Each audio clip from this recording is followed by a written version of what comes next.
9월은 가정의 달입니다. 가정은 사회의 기초입니다. 사회의 뿌리라고 할 수 있죠. 가정이 건강할 때 교회도 건강하고 가정이 건강할 때 나라도 건강합니다. 그러나 요즘 사회를 보면 가정이 파괴되고 무너지는 것 같습니다. 보험금을 노리고 남편을 죽이는 사람도 있습니다.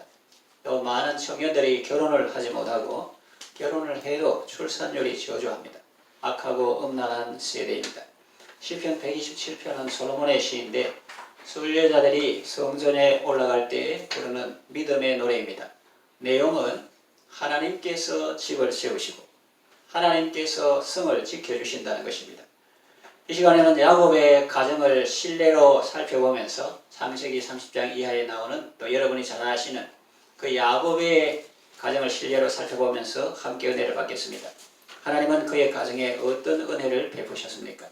첫째, 매우 번창하게 하셨습니다. 창세기 30장 43절 보면 이에 그 사람이 야곱을 말합니다. 매우 번창하여 양떼와 노비와 낙타와 나귀가 많았더라고 기록하고 있습니다. 하나님께서 야곱의 가정을 세우시는 모습입니다.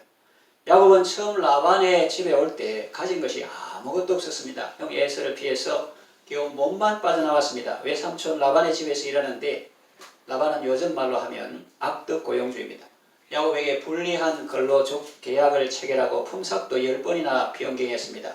고용주가 품삯을 변경한다는 것은 일꾼에게 좋은 것일 리가 없습니다.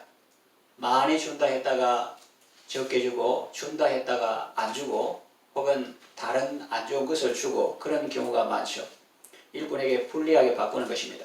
야곱은 아내를 얻기 위해서 14년 동안 뼈가 없어지도록 일했습니다. 라헬이 요셉을 낳았을 때에 이제는 고향에 돌아가려고 했으나 라반의 만류로 더 있게 되었습니다.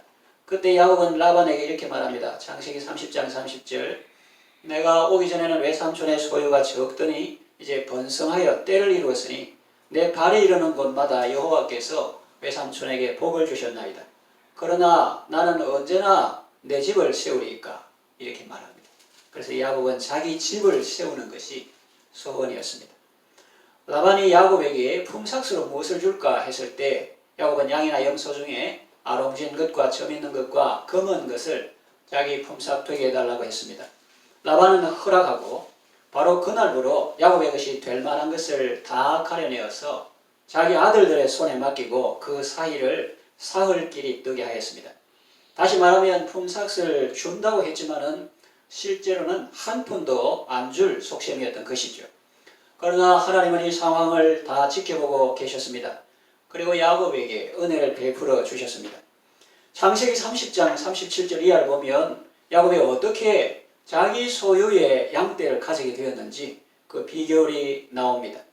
나무 가지의 껍질을 벗겨서 양떼들이 물 먹으러 오는 곳에 세워둔 것입니다. 그래서 양떼들이 물 먹으러 올 때 그 가지를 보고 새끼를 베고 약한 양이 올 때는 그 가지를 치우고 튼튼하고 실한 양이 올 때는 두어서 그 양들이 다 야곱의 것이 즉 아롱지고 얼룩무늬 있고 점 있는 것을 낳았다 하는 그런 내용입니다. 학자들은 이것이 우선학적으로는 불가능한 일이라고 말합니다. 그런데 어떻게 그런 일이 일어났을까요? 그 비밀은 창세기 31장에 나옵니다.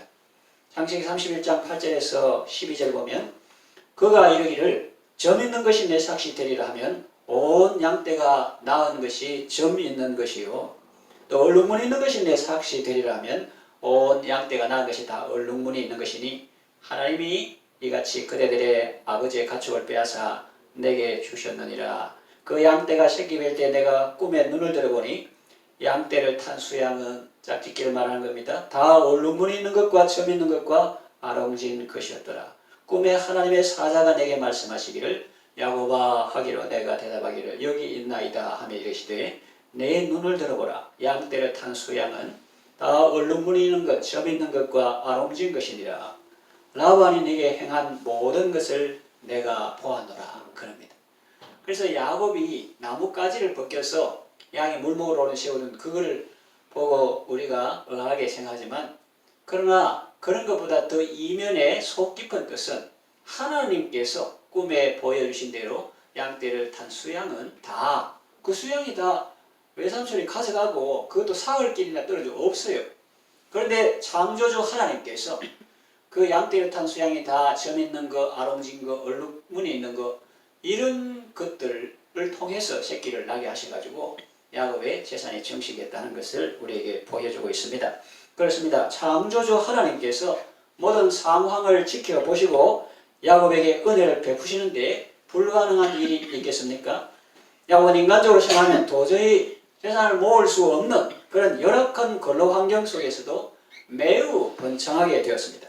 그것은 그의 수완이 좋아서라기보다는 언약에 신실하신 하나님께서 그와 함께 하시고 그에게 복을 주셨기 때문입니다. 야곱은 그의 집을 세우는 것이 소원이었는데 하나님께서 그 소원을 이루어 주시는 것을 볼 수 있습니다. 하나님은 야곱이 매우 번창하게 하심으로 그의 집을 세워 주십니다. 두 번째, 해하지 못하게 막아 주셨습니다. 그래서 이 가정을 세울 때는 안에서 생명력처럼 이렇게 공급되고 뻗어나오고 이런 것이 있어 한 반면에 또한 바깥에서 해야 되는 것을 막아주는 것이 아주 필요하죠. 야곱을 해치고 그 가정을 무너뜨리려는 사람들이 있었습니다. 외삼촌 라반이나 형이 에서가 바로 그 사람들이었습니다. 라반은 야곱의 외삼촌이면서도 야곱이 손해보게 하려고 했고 그를 해치려고 했습니다.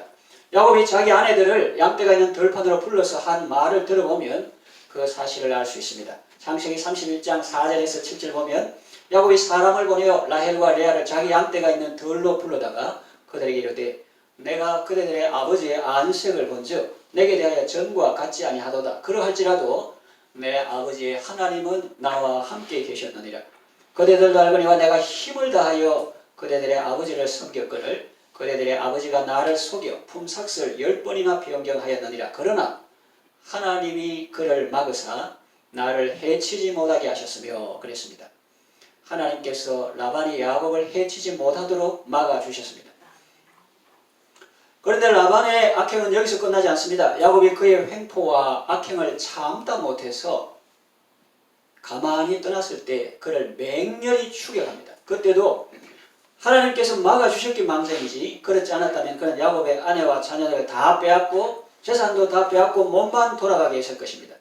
그것은 우리 추측이 아니라 그의 자기 입으로 말한 것입니다. 그런 목적을 가지고 추적할 수 있었던 것은 그 사람의 생각이 그러했기 때문입니다. 야곱의 것을 절대로 야곱의 것으로 인정하지 않습니다. 다 자기 것이라고 착각하고 있습니다. 딸들도 내 딸들이고 손자들도 다 내 손자고 네 소유도 다 내 것이다 라고 생각합니다. 생질이 뼈 빠지게 일해서 번 품삯이라고는 인정하지 않는 겁니다. 야곱이 눈붙일 겨를도 없이 청춘을 바쳐서 일한 것은 전혀 고려하지 않고 있는 것입니다. 그 노동의 대가로 자기가 지불한 것을 다 자기 것이라고 뻔뻔스럽게 말하고 있는 것입니다. 그리고 그 야곱이 온 후로 자기가 부자가 되었는데 야곱의 수고로 자기가 부자가 된 것은 생각하지 않고 야곱의 떡만 크게 보고 시기하고 그것마저 빼앗으려는 것이죠. 이런 악덕 고용주 밑에서 20여 년을 일했으니 야곱이 얼마나 몸고생, 마음고생이 많았을까요? 그래서 조용히 떠났는데 라반은 7일길을 쫓아가 야곱에게 이릅니다. 엄청난 속도입니다. 왜냐하면 본래 그 양들이 사흘길이 떨어지게 있는데 그런데 이제 7일길을 쫓아가서 야곱이 이럴다 하니까 아주 득달처럼 달려온 거죠. 그래서 큰일이 생길 것 같죠. 태풍 전야 같습니다. 라반이 지금까지 해온 짓을 보면 사태가 어떻게 전개될지는 불을 보듯 훤합니다. 그런데 반전이 있습니다. 하나님께서 개입하십니다. 그래서 라반은 찍소리 못하고 아무 소리 못하고 그냥 축복하고 돌아갈 수밖에 없었습니다. 우리는 이 사실을 라반의 말을 통해서도 알 수 있고 야곱의 말을 통해서도 알 수 있습니다. 먼저 라반의 말입니다. 창세기 31장 29절 야곱 보면서 하는 말입니다. 너를 해할 만한 능력이 내 손에 있으나 너희 아버지 하나님이 어젯밤에 내게 말씀하시기를 너는 삼가 야곱에게 선악간 말하지 말라 하셨느니라 그랬어요. 그리고 야곱의 말입니다. 41절에 42절 내가 외삼촌의 집에 있는 이 20년 동안 외삼촌의 두 딸을 위하여 14년 또 외삼촌의 양떼를 위해서 6년을 외삼촌에게 봉사하였거니와 외삼촌께서 내 품삯을 10번이나 바꾸셨으며 우리 아버지 하나님 아브라함의 하나님보다 이삭에게 경유하는 네가 나와 함께 계시지 아니하셨더라면 외삼촌께서 이제 나를 빈손으로 돌려보내셨으리다마는 하나님이 내 고난과 내 손의 수고를 보시고 어젯밤에 외삼촌을 책망하셨나이다. 그렇게 말합니다. 그렇습니다. 20년의 수고가 물거품이 되고 아내도 자녀도 재물도 다 빼앗기고 빈털터리로 돌아갈 수 있었는데 하나님께서 야곱을 지키시고 보호해 주셔서 안전하게 돌아가게 된 것이죠. 그러니 우리는 분명히 보아야 합니다. 누가 돈이 우리 가정을 지켜준다고 말합니까? 죽음의 위기 앞에 돈이 다 무슨 소용 있습니까? 우리는 이것을 보면서 가정을 세우시고 또 가정을 지키시는 분이 누구신지를 확실히 알 수 있습니다. 야곱이 아무리 노력하고 방비한들 자기보다 한 수, 두 수, 10수 높은 그런 라반을 당할 수 있겠습니까? 그런데 하나님께서 말씀하시니 라반이 아무 소리도 못하고 축복하며 보냈습니다. 오직 하나님만이 우리를 죽음의 위기에서 건져주십니다. 하나님만이 우리를 지키시고 안전하게 보호해 주십니다. 이뿐만이 아닙니다. 외삼촌이 가니까 형 에서가 오고 있습니다. 그것도 장정 400명을 거느리고 말입니다. 산 넘어 산이라고 할 수 있습니다. 에서는 20년간 얼마나 이를 갈며 복수를 준비했을까요? 야곱이 무슨 수로 그 형의 손에서 벗어날 수 있겠습니까? 그런데 하나님께서 역사하시니 에서의 그 원한이 봄에 눈 녹듯이 사라지고 오히려 동생을 긍휼히 여기는 마음이 생깁니다. 그래서 야곱은 죽지 않고 안전히 돌아오게 되었습니다. 이거 단순히 옛날 이야기로만 생각하지 마시고 우리가 이 세상을 살아갈 때 무슨 일을 하면은 열매가 있어야 되는데 내부적으로 풍성한 생명을 공급하시고 세워주시는 분이 주님이시오. 그리고 세워주고 자꾸 번창한다고 해서 다가 아니고 바깥에 해야 되는 거, 빼앗는 거 그런 거를 막아주는 것이 필요한데 그분은 하나님이시다. 나도 그렇고 우리 자녀들도 그렇고 죽을 똥살덩이가 많이 모아놨다.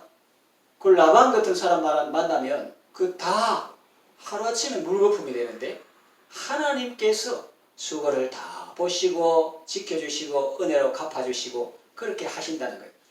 과거뿐만 아니라 지금도 마찬가지입니다.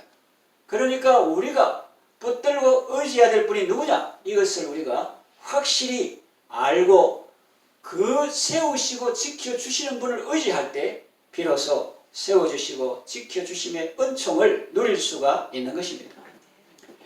세 번째, 자녀들이 서로 화목하게 하시고 번성하게 하셨습니다. 우리는 지금까지 지팡이 하나 달랑 들고 도망쳤던 야곱이 어떻게 큰 부자가 되어 가나안 땅으로 돌아오게 되었는지를 살펴보았습니다. 갈 때는 혼자였는데 지금은 사람도 많고 짐승도 많고 재산도 많습니다. 그런데 여러분 사람이 재산이 많다고 또 하인들이 많다고 요즘 말로 직원들이 많고 종업원들이 많다고 다 잘 사는 것은 아닙니다. 사람이 화장실에 갈 때 마음과 나올 때 마음이 다르다는 말이 있죠. 야곱은 바단 아람에서 돌아온 후 곧장 베델로 가지 않고 세겜에 머물렀습니다. 거기서 무시무시한 일을 당했습니다. 그 땅의 추장 세겜에게 딸 디나가 강간을 당하고 또 그 일로 분노한 야곱의 아들들이 그들을 속여서 할례받게 하고 너희는 이방인이기 때문에 우리하고 통상 뭐한다? 통상하고 싶냐? 그러면 너희도 할례 받아라. 해가지고 할례 받아가지고 고통당할 때 시몬과 레위가 쳐들어가서 그 성 남자들을 다 죽여버립니다. 그 야곱은 그 소식을 듣고 깜짝 놀라고 생에 큰 위기를 만납니다. 요즘 말하면 예수 믿는 사람, 그 당시에는 하나님 섬기는 사람이 우리뿐이고 주변에는 히위족속 등 여러 열강들이, 열족들이 있는데 그게 악취를 풍기기 위해서 이 사람들이 연합해서 언제 우리를 공격할지 모른다. 그런 두려움에 휩싸였습니다. 그런데 하나님께서 그에게 언약을 하나님께 제단을 쌓으라고 하셨습니다. 하나님은 베델에서 야곱에게 나타나사 그에게 복을 주시고 땅과 후손을 약속하셨습니다. 야곱의 가정은 겉으로 보면 도저히 화목할 수 없고 평화로울 수 없는 가정입니다. 야곱은 아내가 둘인데다가 그 사람들은 서로 자매지간입니다. 언니 동생이에요. 그리고 서로 질투합니다. 서로 경쟁적으로 아들을 낳습니다. 네가 낳고 내가 낳고 네가 낳고 내가 낳고. 안 되는 나중에는 여종까지 끌어들입니다. 빌하, 실바 이런 사람에게 끌어들입니다. 그래서 그 여종들은 처음에는 종이었는데 나중에는 실제적으로 야곱의 첩이 되죠. 결과적으로 야곱의 아내는 4명이고 자녀들은 그 여인들이 낳은 배다른 형제들입니다. 그러니 하나 되기 어렵죠. 더구나 야곱은 레아보다 라헬을 더 사랑하고 또 라헬이 낳은 아들 요셉을 다른 어떤 아들보다 더 편애합니다. 이런 구조 속에서 건강한 인격 형성이나 가정의 화평을 생각할 수 있겠습니까? 불가능하죠. 급기야 일이 터지고 말았습니다. 형들이 아버지 집을 떠나서 먼 곳에서 양을 칠 때 마침 눈에 가시처럼 여기던 요셉이 왔습니다. 기회는 이때다 싶어 죽이려고 했는데 맏형의 권유로 죽이지는 않고 상인들에게 노예로 팔아버립니다. 이런 콩가루 집안이 어디 있습니까? 그런데 여러분, 하나님의 손길을 보십시오. 콩가루 집안도 하나님의 손에 붙잡히면 밀가루 집안이 되고 찰떡 집안이 됩니다. 세월이 흐르는 동안 하나님은 그들 각자를 만지셨습니다. 하나님의 손길은 야곱을 만져 그 수완 좋던 사람이 이제는 자기 수단 방법 의지하지 아니하고 전능하신 하나님만을 바라보는 사람이 되게 하셨습니다. 또 요셉을 죽이는데 주동자 역할을 했던 유다도 자기 가정의 아픔을 통해, 다시 말하면 그 아들들이 죽고 자신은 며느리였던 다말과 동침하고 그 사실도 모른 채 오히려 자기 며느리를 죽이려 했던 이런 일련의 사건들을 통해서 자신의 부족함과 연약함을 깨닫고 긍휼의 사람으로 변했습니다. 요셉도 애굽에서의 고난을 통해서 정직과 함께 겸손을 배우고 자신이 연약할수록 더욱 귀히 여기시고 인자를 더하시는 헤세드를 더하시는 하나님의 사랑을 깨닫고 형들을 미워하지 않고 하나님의 사랑 안에서 사건을 해석합니다. 그리고 두려워하는 형들을 안심시키며 그들과 그 자녀들을 기를 것을 약속합니다. 그래서 야곱이 애굽에 내려갈 때는 한 가족에 불과했는데 430년이 지나 출애굽할 때는 큰 민족이 되었습니다. 하나님은 야곱의 가족들이 하나님의 사랑으로 서로 화목하게 하시고 번성하게 하셨습니다. 외부적으로 세워주시고 보호해 주셨을 뿐만 아니라 내부적으로 서로 사랑하게 하시고 우애에 있게 하시고 탄탄하게 하셨습니다. 이제 말씀을 정리하며 요약합니다.